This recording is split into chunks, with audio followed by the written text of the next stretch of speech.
Hello, hi, thank you so much for clicking on my video. Hope you have a lovely day, you're all lovely people, sending out positive vibes and all that good stuff. I say this every time and I mean it every time. Please subscribe. I'm trying to put out more content, so I would really appreciate the support. Do not be a stranger, leave a like and a comment. Today we are going to be looking at Indigenous Tasmanians.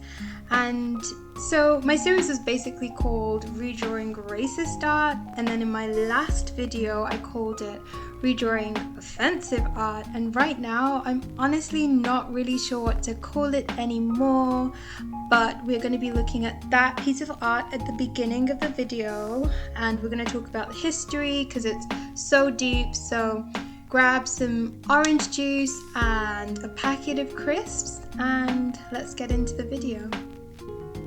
Okay, so the first thing that I'm going to talk about is my experience and my previous understanding of the history of Australia and Indigenous peoples. The second thing I'm going to talk about is the actual history, and the last thing will be about the art, because you're here also for the art and you like to look at art stuff, hopefully. Okay, so firstly, what did I think of Australian history and Indigenous Australians before I properly educated myself? What's crazy is that this is all new to me. In school, and I did go to school in England, so of course I don't have a deep understanding of Australian history, but in school nobody taught me about Indigenous Australians. I remember I watched this one show, I think it came on CBBC, about Indigenous Australians, and there were fossils and stuff. Does anyone know what that was called? I don't remember, but that was basically the extent of my knowledge about Indigenous Australians. During school, I was taught that in England, criminals were shipped off to Australia and just left there. That was literally the extent of my education about Australia, just that the British sent criminals to Australia. And of course, I think instantly that gives you sort of a negative bias towards the country. In a way, I sort of felt sorry for them because they were just shipped and left there by themselves, and in a way I also had admiration for them because they managed to build a very strong country even though they've been abandoned. But of course now I know that that is just a tiny part of a much more complex history. It's also extremely problematic to begin Australian history with British people going into Australia, because of course there was a lot of history before it, and I can understand maybe people struggling to document it, and then after the British came they had more systematic documentations, but it's still very ignorant and backwards to start history with the British people going to Australia. Nobody told me that there were Australians in Australia before the current Australians came. So this was all very new to me, and like I said, the extent of my knowledge was that one TV show that I watched that was about Indigenous Australians, and even then I fully didn't understand who they were because they looked like me, but they also didn't look like me and they didn't sound like me. So yeah, my knowledge was very, very limited. And that is why I think that this video is very important, because I don't see a lot or anything really about Indigenous Australians. I only hear about the Australians that live there now, but I don't know much about the previous history. Nobody's taught it, nobody's brought it to me. So I think it's important that we all just educate ourselves, because school is great, but it's only limited. It gives you the bare minimum you need to start your life.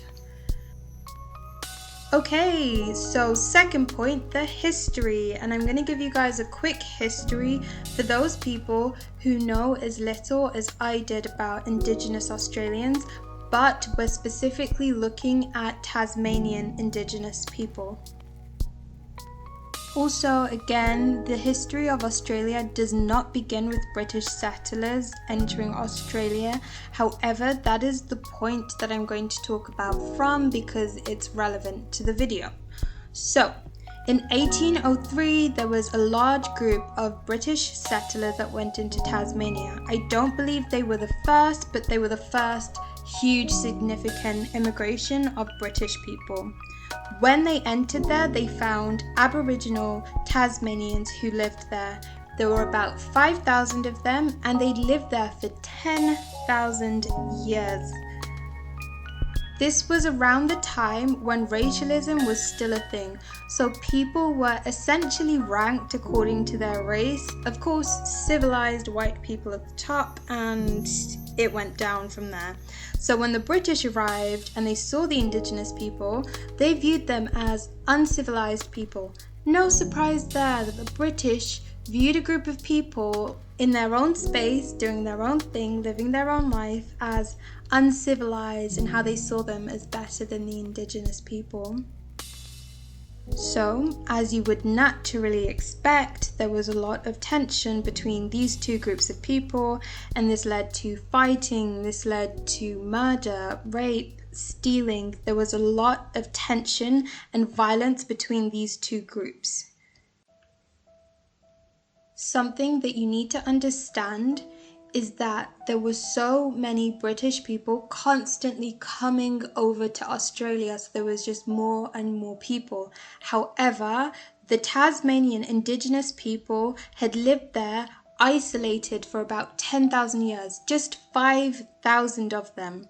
So when you look at the numbers, of course, whenever they fought, the British could just keep replacing themselves essentially, but with the Tasmanians, there was only 5,000 of them on that island.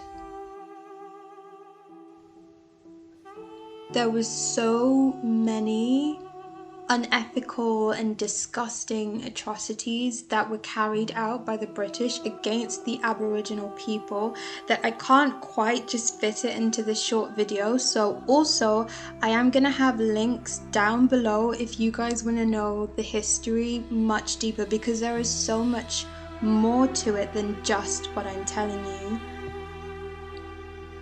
And this is where the history blends into my final point, which is about the art.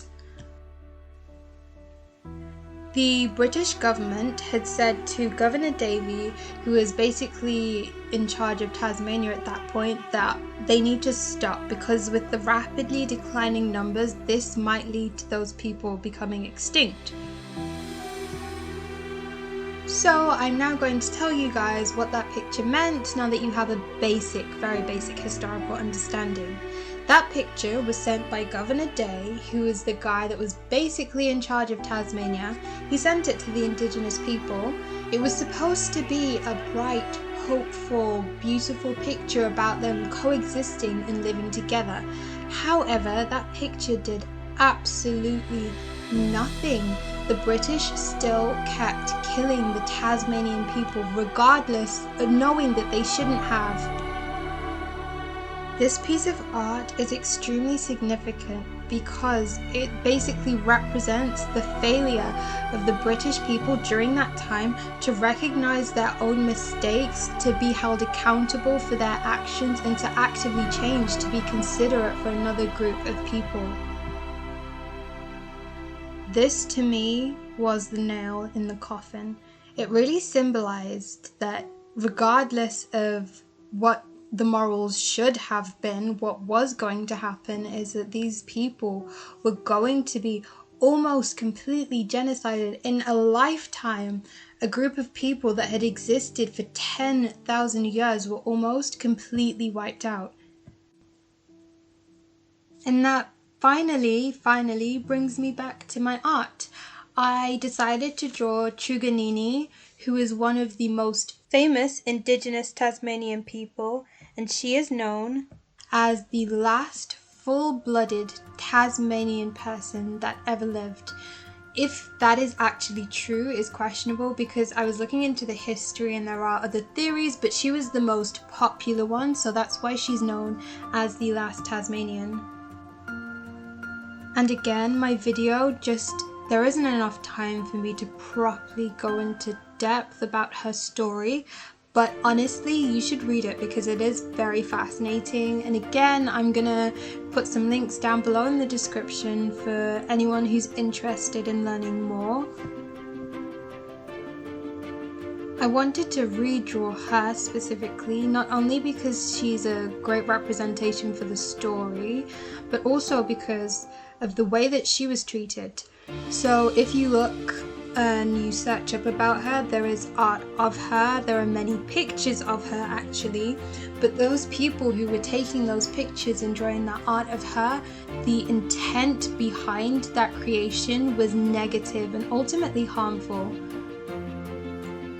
For example, she asked to have a proper burial and they buried her, but then I believe about 2 years later they dug her body back up and then stuck it on display or used it for medical reasons, which now she does now have a grave.